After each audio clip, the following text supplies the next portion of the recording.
All right, for this one, we got Jamari, man. Logan Paul is horrible. Leaked messages? I don't even know what this is about, but let's get into this and see what's going on.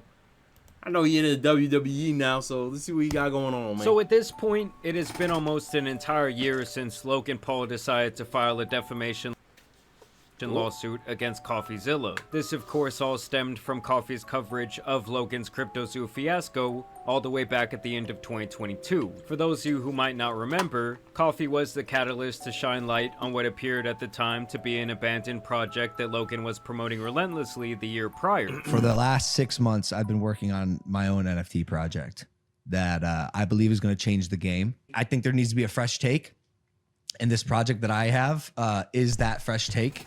September 1st, CryptoZoo.co. This was supposed to be a crypto NFT based game that would allow investors to collect tokens, buy and hatch virtual eggs. I don't even get it, bro. That whole little space, bro, was all the money grab and all that type of stuff. But come on, man. Come on, man. Why? Let's just be honest. Let's just take a step out of the internet for a second. Come into reality. When you ask the question, why would this have any value? Why would something like this have any value? There's really no question. It's not like it's an account online. Like, you know, like if you have a game, if you're playing a game, you have an account. You could sometimes sell your account to somebody, but your account has value because if someone's playing that game a lot, they're already investing a lot of time into it. If people aren't investing time into this and they're not investing any type of actuality into this, where is the actual value in whatever the product is? Like this whole thing with NFT, man, there's no reason why there was value in a lot of those things. Yeah, people buying things for thousands and quarter millions of dollars, and now they stuck with it. Ain't anybody trying to buy that. First of all, you have to think, do folks actually have the money to actually buy that? Does common folk actually have money to actually buy that? And then, I don't know, man, supply and demand thing, the demand obviously was not there, but there was a bunch of supply. Oh, buy my NFT. Buy my NFT. No, we ain't buying your NFT, bro. What the heck? And overall was supposed to bring this unique trading card-esque utility to a space that was on fire at the time. Like we are a game first. Yeah. The token was built as a utility in the game. No one even knows what it is. Now, of course, this did not pan out at all. No one knows the project was not very functional upon launch. He promises the world a fun blockchain game that earns you money, and he did nothing, and the project was left abandoned. And many investors felt left in the dark as Logan had seemingly moved on to his next shiny toy, 99 Originals. We launched Originals, 99 Originals, the project I mentioned, and the project that I've been working on for 9 months. Traveled the world, took a bunch of Polaroids, minted them as NFTs. The buyer gets the original one-on-one Polaroid, forming the Originals DAO. It's going to be a community with a community treasury that can vote what to do with the funds. And it's been amazing. The first one sold for, I think, $60K. The next one was $100K. Of course, Coffee then drops his 3-part series. Sold for $60K, then $100K. Man, boy. Whoever bought that is a dumbass. And he exposes Logan and really the entire team of shady people he had assembled to spearhead this venture. Now in the end, most of the blame was actually put on the main 2 developers, Eduardo Ibanez and Jake Greenbaum, both of which are believed to have profited millions of dollars from their manipulation of the project. But of course, with Logan being the big name in the room, all these videos were really marketed around him. But now I'm in a place where I actually do have to thank him for shining light on this. He just messed up by pointing the finger 100% at me in saying that there was any sort of fraud or scam taking place intentionally. He had hired basically criminals who were selling on the back end, like some of the tokens. I think his mentality was, See, but that's the thing, though. That's the thing. That's why I can't be like all the way 100% one side and anything like this. Because during that time, there were a bunch of developers that came up and schemed against people. And they would pull the rug. They would literally pull the rug. Whatever it was, a meme coin, NFT, or whatever it was. They'll pull the rug on that. And then they know that they could probably get away with it. And their face is not going to get blasted everywhere. But the people's face that everyone's going to remember is the famous person that's associated with it. The person that's, promoting it and all that type of stuff. That's how it usually happens. That's how it happens. And hey, that was that. let me just move on.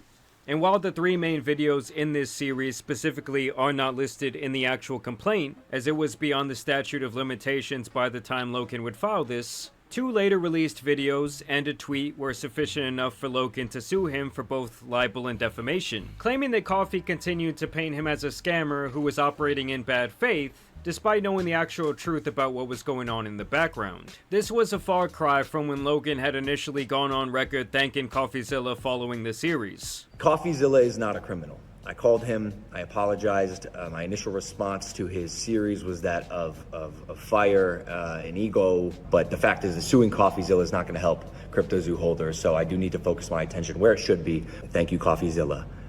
You have catalyzed this, and I am very grateful for your work and your investigation. But obviously their relationship would sour at some point. It's like a little fucking annoying, man. It bothers me.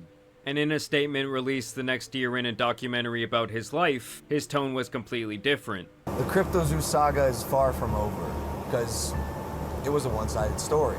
I've lost $500,000 on this. Where's the scam? These internet journalists, internet investigative reporters have way too much responsibility on their hands that is being mismanaged and wielded in a really inappropriate way. Although Logan would later have issues with the interviewer from that series, Graham Bessinger, arguing That's so crazy, bro. I mean, at some point, you just gotta call it what it is. It is. You got scammed, but you also scammed a bunch of people in the process at the same time. It's just how it folds. You know, that's why those people were behind the scenes like that. So, yeah, you do have some liability, responsibility there. Was it intentional? Nah, I don't know. Maybe not. Maybe so. Regardless, this situation still happened. with him during a TMZ interview where Graham says that Logan wanted to cut off the CryptoZoo topics out of the documentary. You're lying. Let me finish. The only issue that was ever communicated was remove this crypto stuff. If CryptoZoo is in there, if Coffeezilla's in there, I'm not going to promote it. Now that is the face of a man who is allergic to accountability. I mean, at the end of the day, he was the one pumping this project up. Kids are going to care about the blockchain because of my project. Imagine your first experience on the blockchain is with CryptoZoo. And he was the main reason that most people knew about it in the first place. Wait, can they actually show a picture of what those things actually look like? Wait a minute. Wait. Cause now I actually gotta get a picture.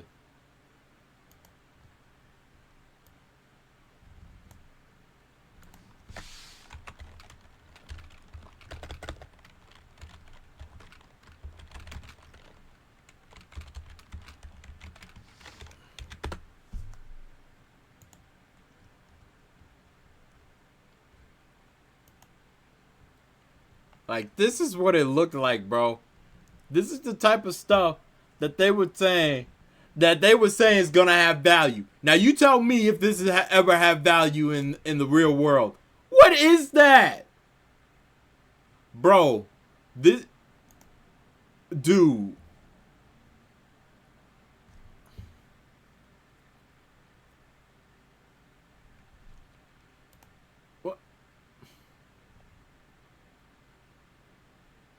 Why would this have value, bro?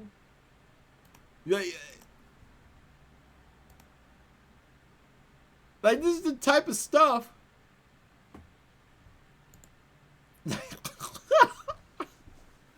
Yo, man. Come on, bro. Like, can we be for real for a second? Like, dude. Who is dying to get this? Who is dying to get this, bro? Like, I would be mad at life if this was the type of stuff that was the currency, bro. This type of stuff was selling for thousands and thousands of dollars, bro. Like, come on, bro. Like, be for real, man. It was a one-sided story. He told it how he wanted to tell it. And told it a certain way that made me look like the captain of this ship. But now he wants to say, oh, I'm not the captain of this ship just because they completely dropped the ball. What responsibility do you feel for what happened? I put way too much trust in bad people. What you just described isn't a scam. I took on a project that I was simply incapable of handling at the time. As you see there, and as you will see in these filings, a lot of this is actually about the scammer label and the literal verbiage of how it was used by Coffeezilla. 6 months ago, I investigated CryptoZoo, a scam created by Logan Paul and a team of criminals. Logan Paul is refunding people he scammed if they promise to stop suing him. This is what makes this such a massive con. This guy sold millions in NFTs, tens of millions of Zoo tokens, and he's not even going to release the thing he promised this whole time with his fans who he scammed. He's a serial scammer who's offering a minority refund as a last-ditch effort to save his wallet and his reputation. And now over the last year, there have what the been heck? several moves made by the legal teams of the two sides, as well as the judge who will potentially be in charge of this case. And at this point, you have had things that have occurred that go against both parties. I'm talking about leaked text messages, ulterior motives, hidden phone recordings, and letters from the judge himself. Hey! But before we get into all of that, I want to tell you Messy guys boy. about the sponsor of today's video, Sundays for Dogs. You already know person like my nobles, the Wisgiven apps. We go check it. Basically, W Logan site. wants to see behind the curtain. He wants to see everything from the one-year investigation Coffeezilla did regarding CryptoZoo back in 2022. Coffeezilla, on the other hand, has essentially been protected from handing out this information due to some sort of journalist protection law. But Logan's team says that he needs to see this information to prove the actual malice against him in the defamation and libel case. Because his entire argument is that Coffeezilla not only called him a scammer, but did so knowing that Logan was actually the good but clueless person in the CryptoZoo situation. But because Logan is a public figure, he has to prove actual malice. So he says he needs the text messages, the video and audio recordings, and really anything else from that period of time to do so. His team also seems especially interested in receiving the text messages sent between Coffeezilla and a YouTube lawyer named Attorney Tom. But we'll get back to that agenda here in a second. Now Okay. after this, Coffee's team tried to get A YouTube lawyer, huh? What does that mean?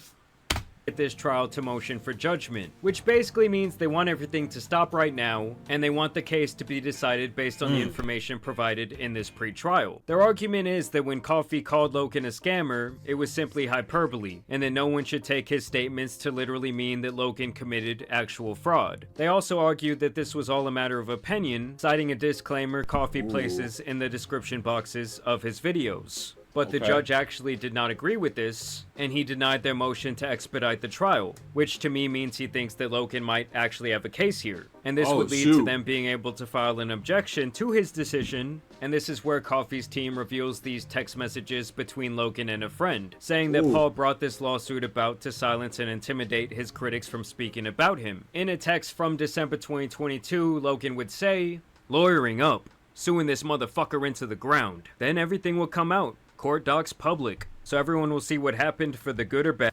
Dang, how did they leak this? Y'all, man, bro. See, bro. That's why I feel like when you do these things, you gotta say everything allegedly, or whatever the case may be. Like you gotta loosen it up a little bit, and you can't be too critical at the same time. You gotta be able to balance it out a little bit, because some people do get in their feels and they will come out to see you. Now, like I said, I don't know if he did know or if he didn't. Regardless of the situation, the rug was pulled out from up under him, and he's left with the blame. That's usually how it goes. That's how it goes in any of these NFT scams. Bad. To let others know it's not worth coming at you, there is a price to pay. That's the idea. I see the momentum building because the throne is being shook right now. Need to shut it down. Public humiliation is always more effective. Totally agree. They also claim that Logan admitted Why to they suing talking like that? Coffeezilla to straight up make his life more difficult and drain him of money, obviously adding major levels to his stress. They even say that Logan is straight up trying to punish him for reporting on the topic. In January of Oh, that's actually 2023, crazy. he would say via text message, "Zilla will pay one way or another. Make sure of it." They even note that when Logan's friend tried to talk him off the ledge, saying that he shouldn't really give a shit because he's a very successful billionaire, he replied in turn that he was a petty billionaire, and that he knows Coffeezilla would have a hard time paying for a legal team and the potential damages incurred from the case. All while this litigation money is simply child's play for Logan's bankroll. I want the people who wronged me to suffer, while I continue to get wins on their grave. I mean, goddamn, this sounds Dang. like he thinks he's in an anime or some shit. I mean, based on these texts, it's hard for me not to conclude that he is looking for revenge on those who threw dirt on his name. I should note here that Logan has also sued the two guys, Eduardo and Jake, for the CryptoZoo failure. I mean, obviously I was surprised at this Coffeezilla lawsuit from the start, but now we are seeing that there might be an ulterior motive beyond the pettiness. Because in their rebuttal, Coffee's team speculates that Logan is only doing this lawsuit against him as some sort of 4D chess move to help defend himself in a class action lawsuit he is currently facing over the same CryptoZoo project. That is where this guy Attorney Tom really comes into play, as he is the lawyer who is spearheading that class action lawsuit. So now they want to see all of him and Coffee's communication, like what were these guys really saying? Because in getting all the information for one case... Dang, bro. Is it GG's for Coffeezilla? Man, that's petty, bro. You finna drain him of all of his money, bro. That's some crazy work, bro. Crazy how people be. He would essentially be getting a lot of the information for the other, as he has admitted that he learned a lot about what happened due to Steven's coverage of the topic, things he himself being directly involved did not know. I found out things watching his series. Like, dude, I was at the airport when I watched the part where he said Jake's had stolen. Of course. I was like, what? $6 million. But now Coffeezilla's team wants this case consolidated with the ongoing class action lawsuit, saying that the fundamentals in both cases are the same. Basically whether or not Logan scammed his fans in CryptoZoo. Even making a very nice Venn diagram that probably cost Coffee a cool couple thousand to produce. So it's like, did he scam people or not? And in Coffee's case, if he didn't, did Coffee defame Logan enough for clicks, knowing that Logan was caught off guard by the situation and trying to make things right in the background, or at least that's what Logan's standpoint is. But we're gonna have to see. That's why you have to hit it with a topic like, did Logan scam his followers, or did he get scammed into scamming them? Like, you gotta hit it with a question mark, like, you know what I'm saying? But you don't just want to be like, oh, he scammed. Because he might... Like, he generally might not know of all the communication that's going on behind. He just knows what the project is and is promoting it. You know what I mean? So you gotta be able to teeter-totter a little bit. You know what I mean? What happens from here? I think that Logan is in a stage where he tried to kind of play the good guy to get the public favor back on his side for years. And now he's to the point where his mantra is, well, if everyone already thinks I'm an asshole, I might as well embrace the role. And I truly think that's at least half of what's going on here. Like, beyond the pettiness, beyond wanting to do this discovery of all this information, I think that he's just embracing the villain role. But I do want to know what you guys think about this down below. I also want to thank you guys for watching today's video and dropping a like and subscribing. But as you guys know, it's been your boy the Tan Superman, and some other crazy lawsuits out here need to be covered, so I'm out. Peace! Jeez, bro. That is a W video. Jamari, bro. W video, man. I ain't know what the heck 100 superstars versus a gorilla. Honestly, bro, like, oh man, bro, that's a tough situation. You know, hopefully, you know, both parties involved, you know, are able to level it out in some type of way.